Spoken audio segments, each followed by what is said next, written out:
Who-de-do in Louisville. Now, let me start off a little bit. During the Civil War, what was Louisville like during the holiday season?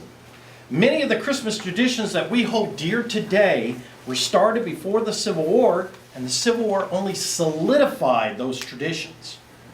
After the Civil War, Christmas developed as the principal American holiday. Northerners and Southerners, both civilian and soldier, attempted to recreate the peace and joy that was not present during the war.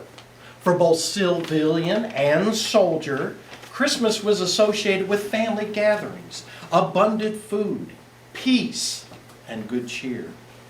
The Civil War ruined the traditional home customs and rituals of Christmas. During the war, Christmas became a way to escape the carnage and the conflict. The Civil War, in contrast with the traditional holiday traditions, only intensified Christmas in the nation's imagination. Home, comfort, Christmas traditions and beliefs were longed for by the family at home and the soldier in the field. By the end of the Civil War, in 1865, 31 states and territories officially recognized Christmas as a legal holiday, which was 13 more states than in 1860. On June 6, 1870, Congress declared Christmas a federal holiday. What was Christmas like in Louisville just before the Civil War? Well, let me give you a little background on J. Stoddard Johnston. If you don't know who he is, you better. He vividly recalls his youth at Hayfield and described the Christmas holiday in lectures and articles before the Civil War. Johnston was born in 1833 and studied law at Yale University. In 1854, he married Eliza Woolfolks, the daughter of George W. Preston. During the Civil War, Johnston was a lieutenant colonel in the Confederate Army and served under the staffs of Confederate Generals Braxton Bragg and Simon Bolivar Buckner, and was chief of staff for General John C. Breckinridge. After the war, he published the Frankfort Yeoman and helped establish the Kentucky Press Association. He was also Secretary of State. He also published the first explorations of Kentucky, a memorial history of Louisville, which I absolutely love, I have a copy myself, and a Confederate history of Kentucky. He was also vice president of the Filson Historical Society. He was also associate editor of the Louisville Courier-Journal.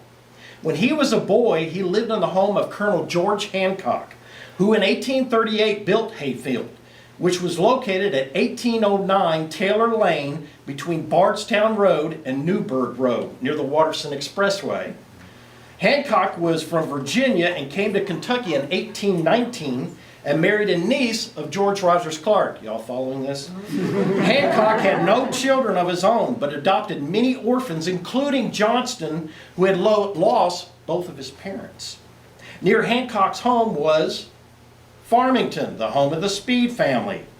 Bishop Benjamin B. Smith of the Episcopal Church, Dr. Llewellyn Powell, and Hamilton Smith lived nearby, while towards Louisville lived Judge J.P. Oldenham, with Judge J.J. Marshall to the west, Dr. William Clark to the east, and W.H. Pope. To the north was James Breckinridge at Hamden, and the Burkes, the Bullets, who lived at Oxmoor, the Andersons, who lived at Soldier's Retreat, and the Crones, who lived at Locust Grove. Other prominent families in Louisville were the Bates, the Taylors, the Thurstons, the Thompsons, the Barbours, and the Browns. In his article and lecture on Christmas in the Country, he recounted his youth at Hayfield. His description of plantation life at Hayfield could describe any plantation in the South. He stated that during the Christmas season, the hospitality of Louisville homes were on display and the parties extended into the entire holiday season and well into the new year. Preparations for the holiday began early, and the slaves on the plantation started what was called the hog killings.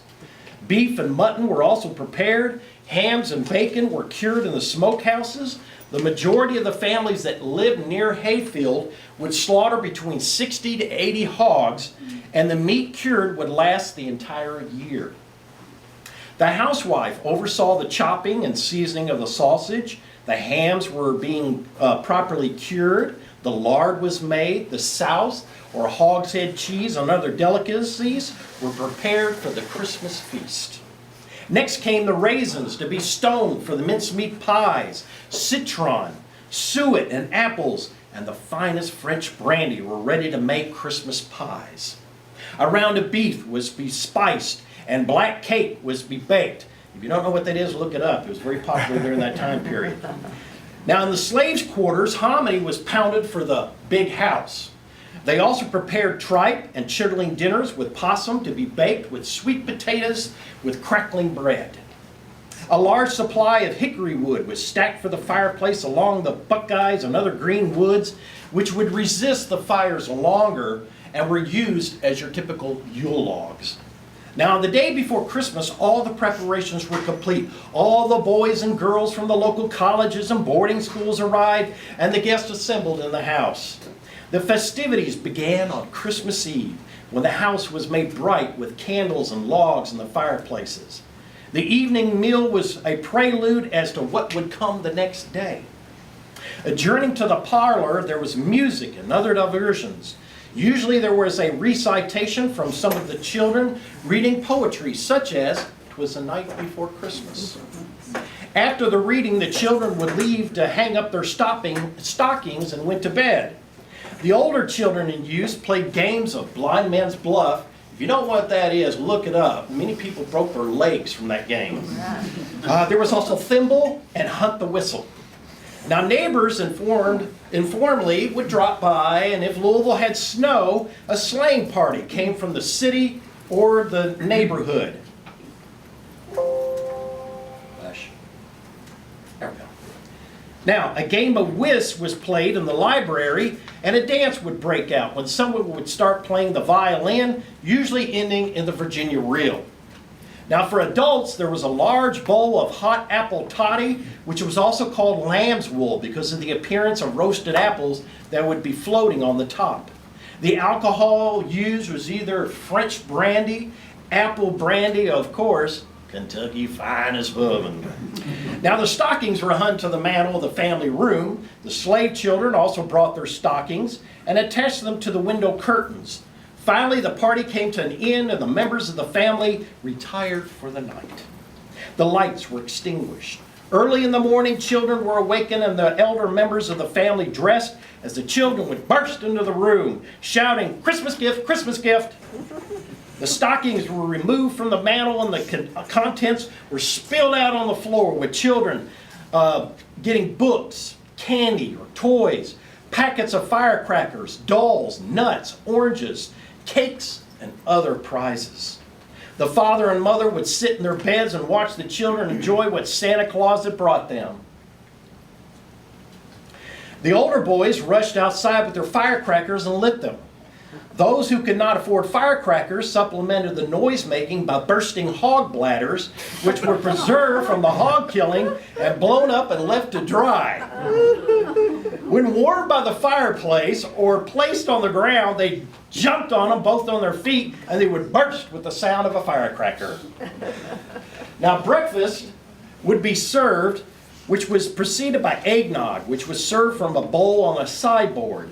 After breakfast, the slaves from the quarters would pay their respects to their masters. The slaves brought eggs, fowl, or a piece of flax or cloth from the loom, or hickory nuts, walnuts, mats, or brooms that they had made during the year. The master of the house would give out caps, bandanas, aprons, shawls, some form of dress, tea, coffee, sugar for the women, and men were given appropriate articles. Cakes would also be distributed. Sometimes eggnog would be shared among all. If the weather was pleasant, the young people would ride on horseback, while others would ride in carriages to visit their neighbors.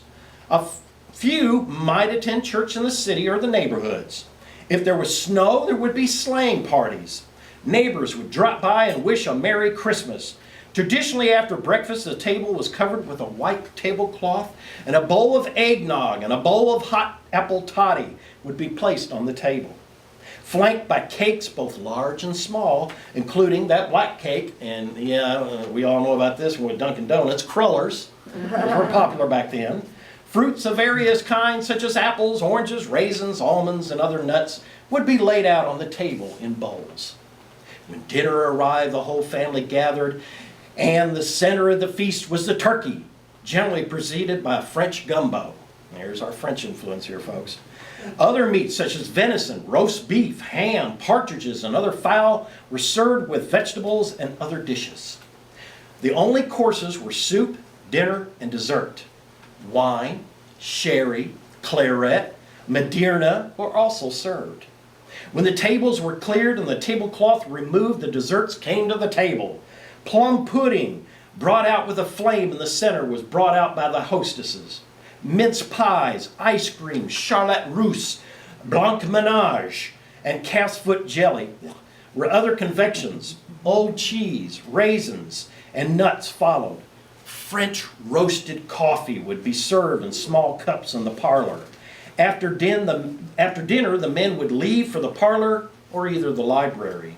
In the parlor, there was music, singing, and dancing. The French contra dance was popular with bells and bows. The waltz, the polka, and the schottische were also popular. The dance would always end in a Virginia reel. The rest of the remaining days of the holiday were spent much in the same way, but with less formality. The gentlemen spent their time hunting partridges, pigeons, or rabbits. J. Stoddard Johnson remembered the guests that visited Haycraft and made mention of them, such as Judge John McKinley of the Supreme Court, or William Preston, who became a Confederate general, John Griffin, who were nephews of the host, John Thompson Gray, John Jacob Jr., James Speed, later Attorney General for Lincoln, and his brother William and Henry and John Churchill. This should sound familiar to folks.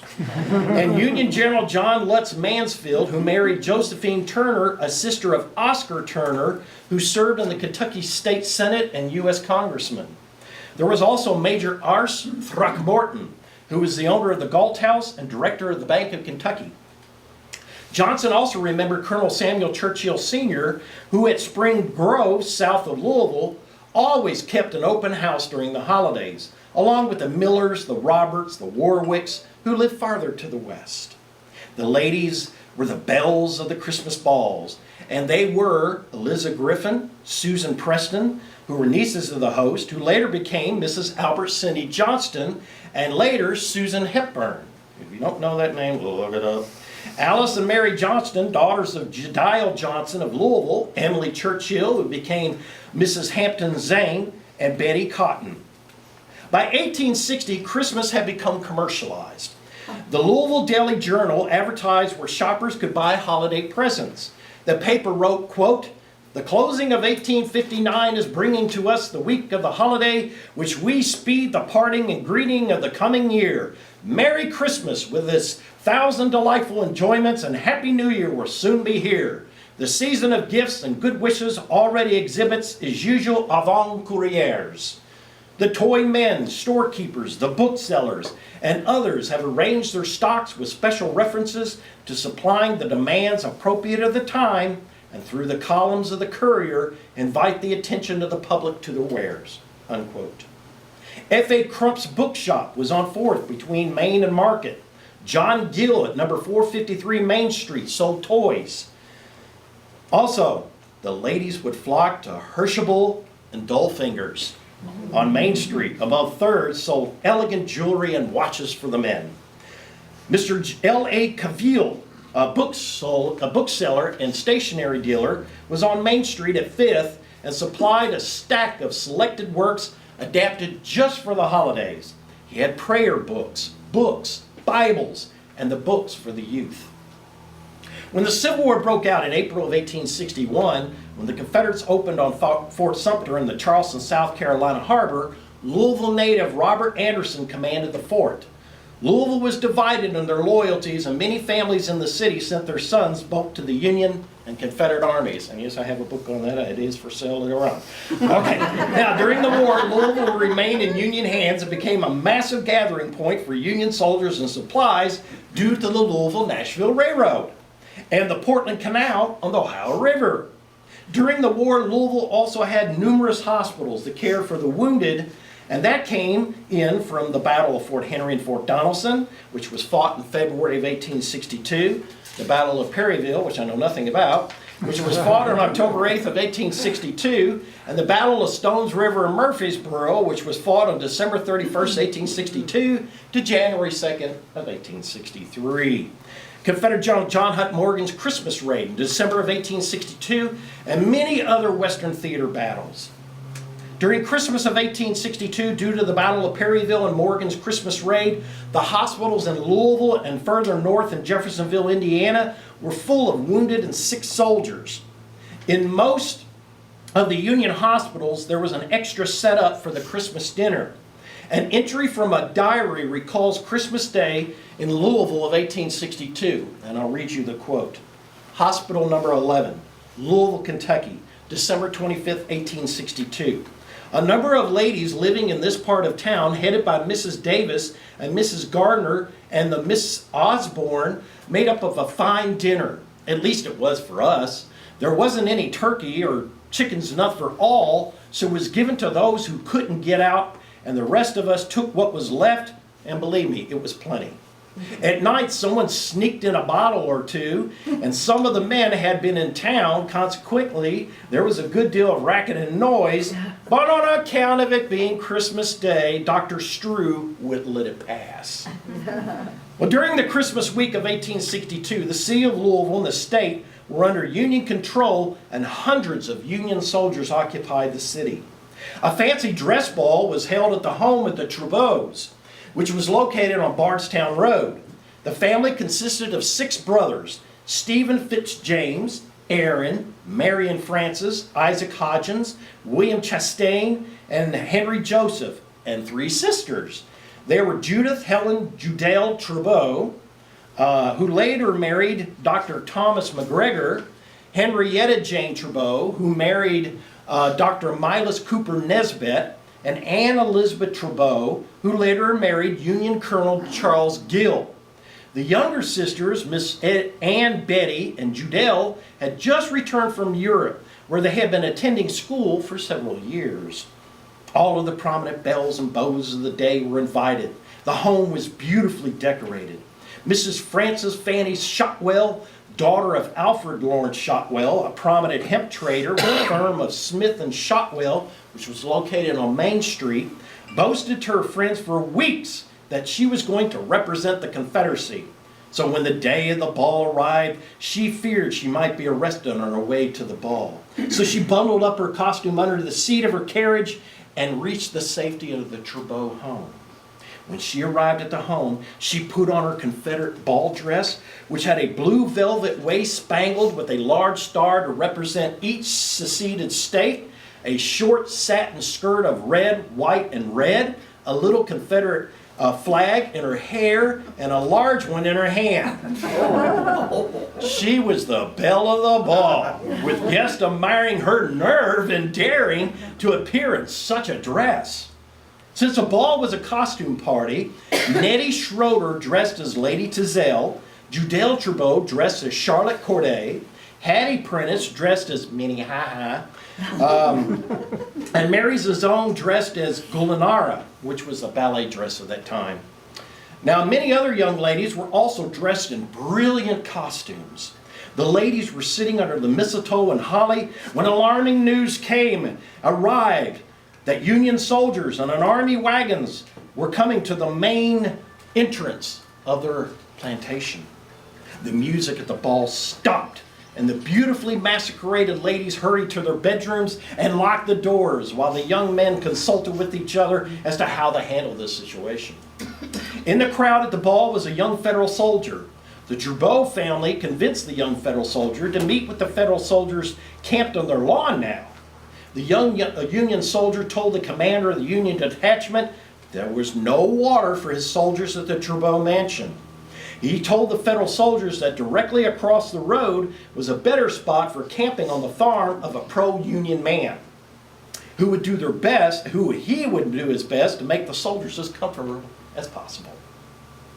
Well, the Union officer of the Union soldiers camped on the lawn, went ahead and adjourned and left, and the ball continued back up again. Well, at the masquerade ball, one of the merry dancers at the ball was Miss Florence Sims, who was pro-Confederate and did not welcome the Union soldiers at the party. At the party, there was a young officer named Major Stephen Satterley L'Amidieu II, who was a major in the 83rd Ohio Volunteer Infantry. His father was SS L'Amidieu, who was a railroad president and tycoon of the Cincinnati, Dayton, and Hamilton Railroad. Now, interestingly, after the war, she ended up marrying him. But at the ball, they were complete strangers. And I'll show you a picture of him. This gives you some of the Santas. Look at this weird one.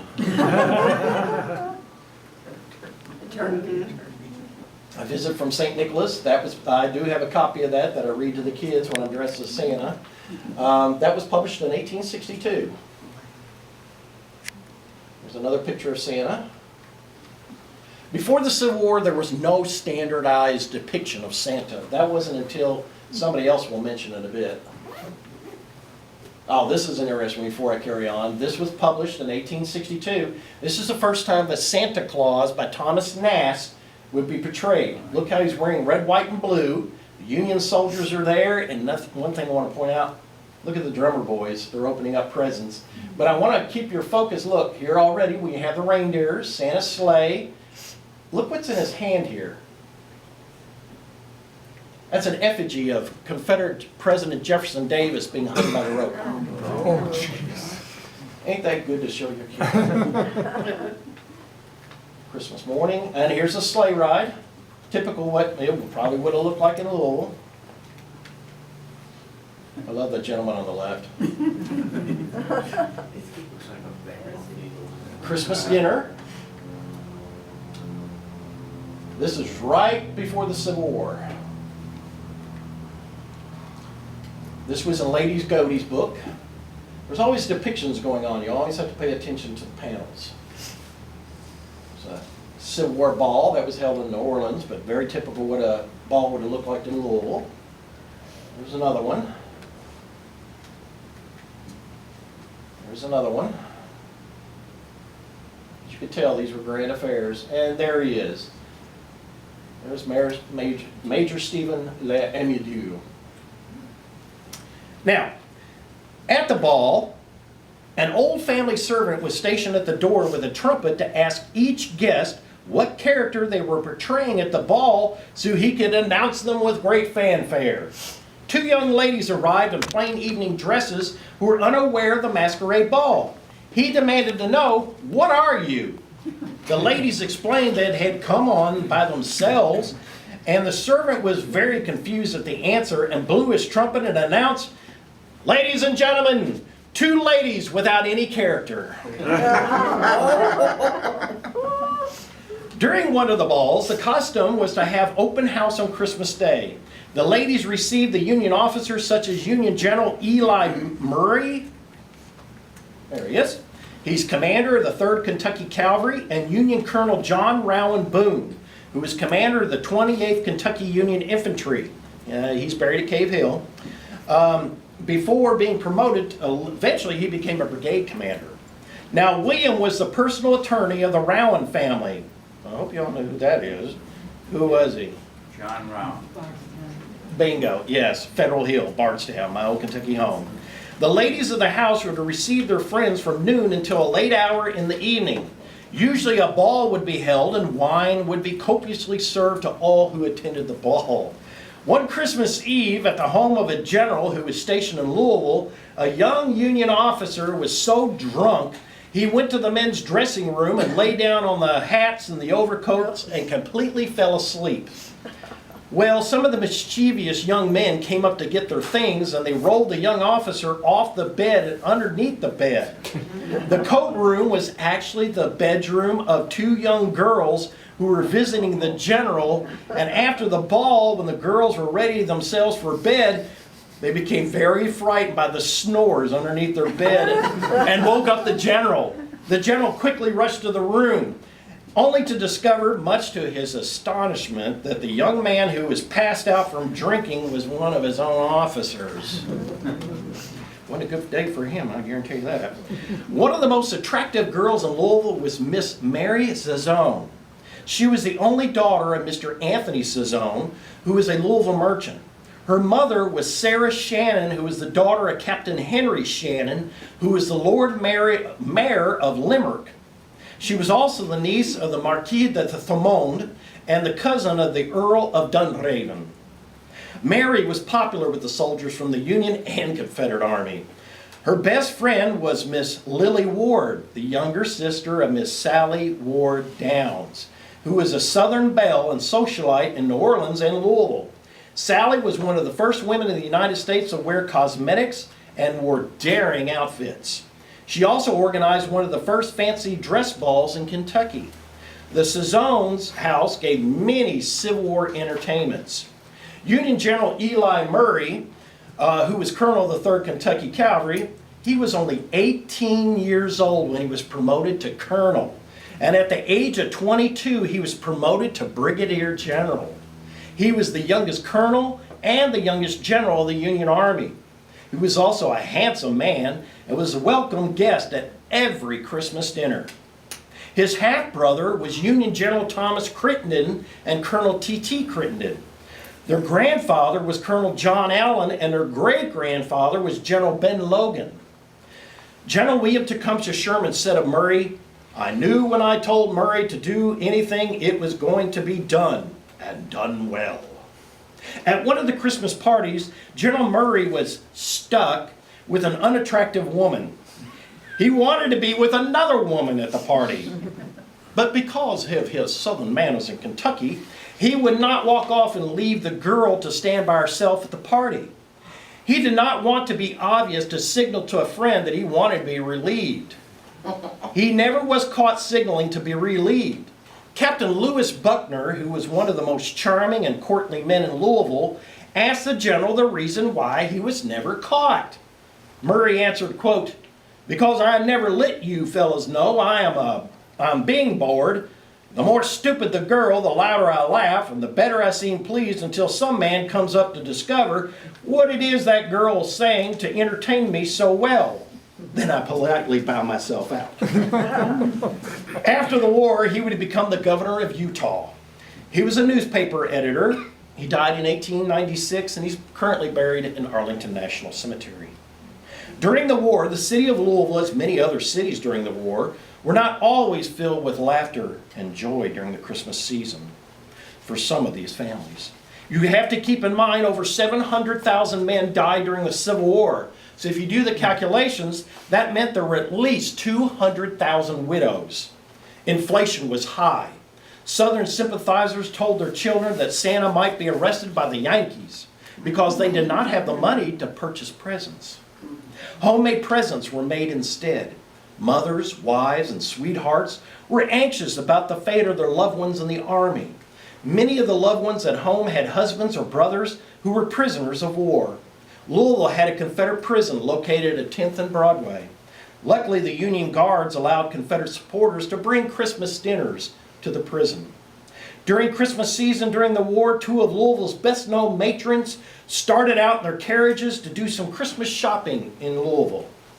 They were stopped by a squad of Union soldiers who said that the two women were red-hot rebels and proceeded to unhitch the horses from their carriage and left the women seated in their carriage in the middle street on 4th and Chestnut. Due to the ill treatment of Kentucky citizens during the war due to Union authorities, the old joke about Kentucky is that Kentucky actually seceded after the war. Kentucky recruited about 150,000 Union soldiers and between 25,000 to 35,000 Confederate soldiers. After the war, Kentuckians embraced the lost cause, and many Louisville prominent businessmen and politicians were actually ex-Confederate soldiers. When the soldiers returned from the war, Christmas had become part of the national scene. Southerners yearned for home, comfort, and reinforced Christmas traditions that they enjoyed before the Civil War. They embraced the Christmas tree, the Christmas feast, and the hanging of the stockings. Christmas morning when the children received their presents, and because of Thomas Nast's image of Santa Claus and his reindeer, Santa also became part of the national holiday. Charles Dickens' A Christmas Carol became very popular. American posers wrote Christmas songs. The Victorians, during the Gilded Age, brought back all the Christmas traditions that were longed for by the soldiers during the war. Christmas became a federal holiday. Peace and goodwill had returned to America, has become the beloved holiday we know today.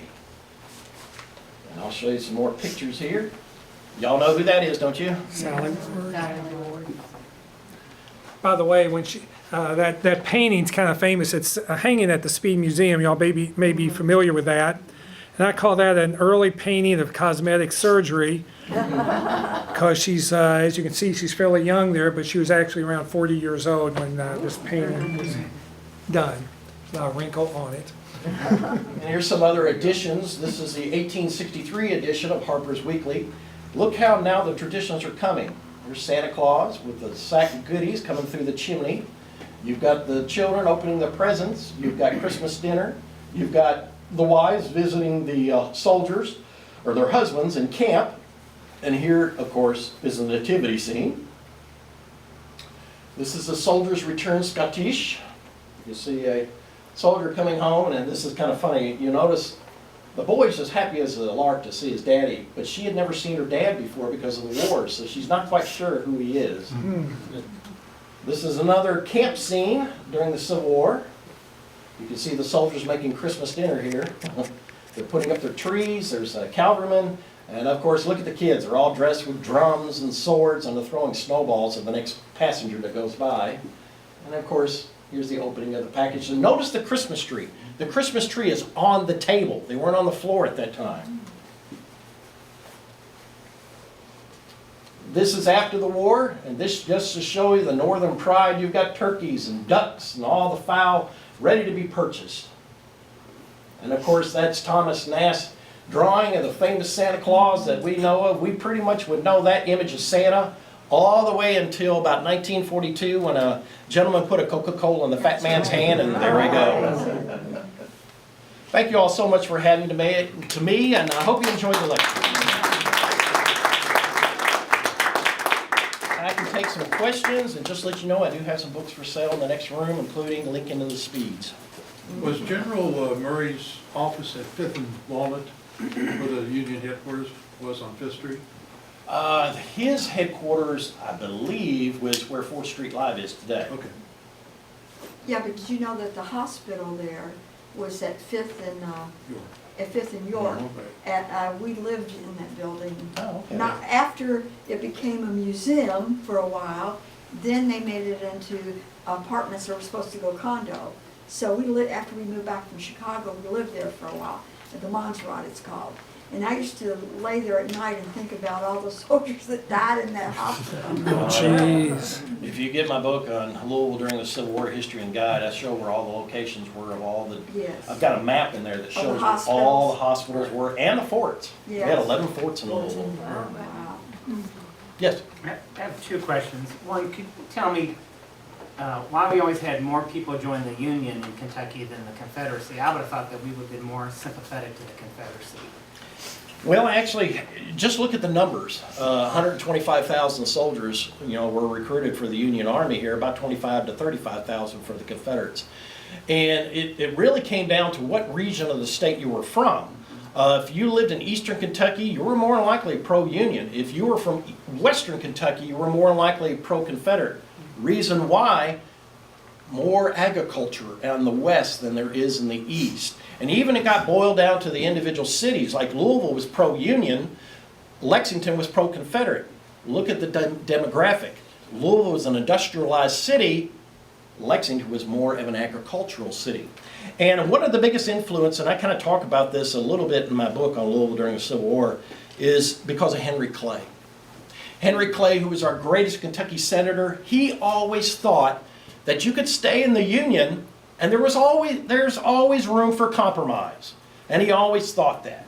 You could have a slave, and still be in the Union. You could still support the Union because slavery was constitutional.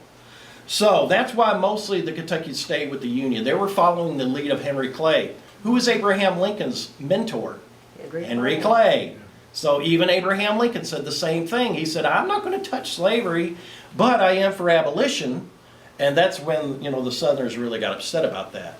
But that's the main reason why, is because we took the lead from Henry Clay. Interesting. My second question is what did common, ordinary people, how they celebrate Christmas? It's kind of like what Charles Dickens shows in his books, like whatever they could afford? Yeah, because the one I'm reading from, and of course the more educated, look at Johnson, he's a Yale graduate. Yeah. So you're going to have more educated people, so they're going to write more about what goes on in the city. And if you notice every single name I gave out today, that was your upper elite of Louisville. So the common person would have watered down versions of that. I mean, yeah, they would get a turkey, or if they could get like pork, or they would have more cheaper items on their table. But still, they would try to bring out their best glassware, their best dishes, their best silverware on the table. And it's kind of like a little bit like Charles Dickens, yeah. Of course, Charles Dickens' story, that was the lower class. With Louisville, since we were a really good industrialized city with so many factories, so many industries, you can read my Gilded Age book on that one. But it basically, Louisville did not suffer as much as the other cities did after the war. We pretty much took off from that point. And it's all because we weren't raided, we weren't burned like other cities were.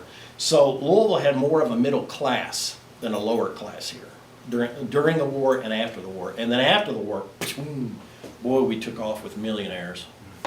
Following up on what he was saying about the percent of people in Kentucky pro and anti-union, I was always surprised that Lincoln in his 2 presidential races in Kentucky was totally clobbered in the vote in Kentucky. But it wasn't even close. I think it wasn't. He got less than 1% of the vote in the Okay, 1860 election. So why is that? Well, let me break down the You said election all for you. that. I don't want to take too much time, but I'll okay. break down the election just a little bit in the 1860 election. You had 4 candidates. You had the Democratic Party, which was Stephen Douglas, the little giant. He basically was, let's keep the status quo. Then you had the Republican Party, which was Abraham Lincoln, which was the total abolition of slavery. Kentucky was going like, heck no. Then you had the third one, which was John C. Breckinridge, a Kentuckian, and he ran for the Southern Democratic Party. And there was an old joke about his party. They used to say, well, John C. Breckinridge is not for secession, but everybody in his party is. And then the last one was John Bell. And he was on the Unconditional Unionist Party, which basically stated, yeah, you can be in the Union and still be slaveholders. So everybody voted for John Bell because he was the status quo. Let's keep it as it is. Let's don't get radical. And that's why most Kentuckians voted for John Bell of Tennessee. Some went towards Stephen Douglas. And then in the 1864 election, forget it. Kentucky, by that point, had been just overrun by Union soldiers during the whole Civil War. And in the Union eyes, you'll see this in a lot of diaries and accounts, in the Union eyes, Kentucky was pro-Confederate. And they treated Kentucky that way because they never officially announced they were with the Union. They declared neutrality. And because of the neutrality, all the Union guys always kept a wary eye on Kentuckians. So how did the percents change in '64? 64, Lincoln won not even 0.01% of the vote. Do you remember what Joshua Speed said? He had a joke about it to Lincoln. Do you remember what his joke was? His joke was he told Lincoln he can count on 2 votes in Kentucky. His, Joshua, and his wife, Fanny. You know what the joke was? Fanny couldn't vote.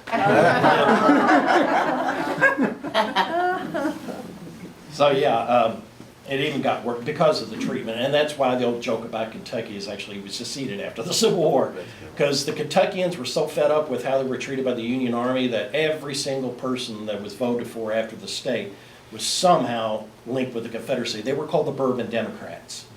John C. Well, look, for example, Simon Boulevard Buckner, Confederate general. He becomes governor of the state after the Civil War. So, And look at all the ones I mentioned, J. Stoddard Johnston, William Preston, Susan Hepburn. I mean, all these big names were pro-Confederate. Yeah, in my family, we had a split, whereas one person was for the North and one was for the South. And my great-grandpa actually was close to Johnson because he worked at the Yeoman. His name was Stanton. Henry T. Stanton. Poet laureate. And he was poet laureate of the state of Kentucky. And that whole family, it was just like split. I don't know how to explain it, but mostly for the South. And I mean, it's crazy. But Oh, I mean, go to Cave Hill Cemetery, you can see these splits all over the place. George Prentice, editor of the Louisville Journal newspaper, he had 2 sons that served for the Union, one served for the Confederacy. And in a rage of outfit, he told his Confederate son, he said, "Get out of my house, I never want to speak to you again." And unfortunately, his son was killed at the Battle of Augusta, Kentucky in 1862 during one of Morgan's raids. And they said after that, George Prentice was a broken man. yeah, well, my great-grandpa was the Morgan's Raiders. He was. And, Well, Clay has 2 grandsons buried in Cave Hill. They're buried side by side at Cave Hill. One was in the Union Army, one was in the Confederate, and they were both killed in the war. yeah, well, my grandpa was buried in the Frankfort Cemetery up on the hill. Same thing there, go there and you'll see it all Yeah, over it's the all over place, the place. Union and Confederate. Yeah. There's a whole section just where, unfortunately, under another book I wrote, on Union General Stephen Gano Burbridge, who was our military district commander, he had an order called Order Number 69, and it basically said for every Union sympathizer or Union soldier killed by a quote-unquote Confederate guerrilla, he would select 4 Confederate guerrillas out of the local prisons here and execute them on that spot. They were retaliatory executions. They had nothing to do with the original crime. Oh, my. He did this 60 times that I've managed to do in my research. 4 of them were selected right out of here, the local prison in Louisville on 15th and Broadway, and taken out there and shot at Frankfort, right in front of the state capitol. Oh, my goodness, that's awful. And they're buried there in a circle in the Confederate section at Frankfort. Sometimes This with was the a nasty political war. rhetoric you hear today, you hope that doesn't happen again. Oh, that's awful. Yes. On a brighter note, Christmas. I'm from Baltimore originally, and so this is all new, but I've lived here all my life. Anyway, going back to the Christmas tree in the house tradition, my understanding was Victoria and Albert started bringing the tree in. That was in 1853, I think, that you showed that. And then by the 60s, has that taken over in the U.S. from? Oh, yes, very much That's so. where it really It had came taken from. over. Yeah. Put it in. But anyway, yeah, Queen Victoria, I show a picture of it on there where the tree is on Yeah, the I saw table. It was 7 feet high. It was in Windsor Castle, and it was all the rage. It carried on from England. Then actually it came even before that, because you got to remember, who was Queen Victoria married to? German. A German. So they brought that German tradition over to England. Her and her husband set that up, Prince Albert, and before you know it, now everybody in the newspapers from America are going like, well, I want to do what England's doing because that's where all the fashion is.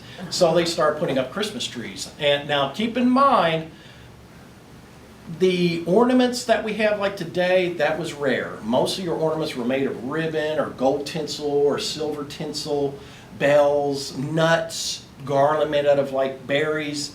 The commercialization of Christmas balls, it didn't come until about 1870. Most of your Christmas balls were actually imported again from Germany. They were hand-blown glass, and only your ultra-rich would be able to afford something like that. Now, what about the candles on the Christmas tree? Did they use real candles? Yes, they use real candles. So if you notice in my speech when I was talking earlier, before they went to bed, what did they do?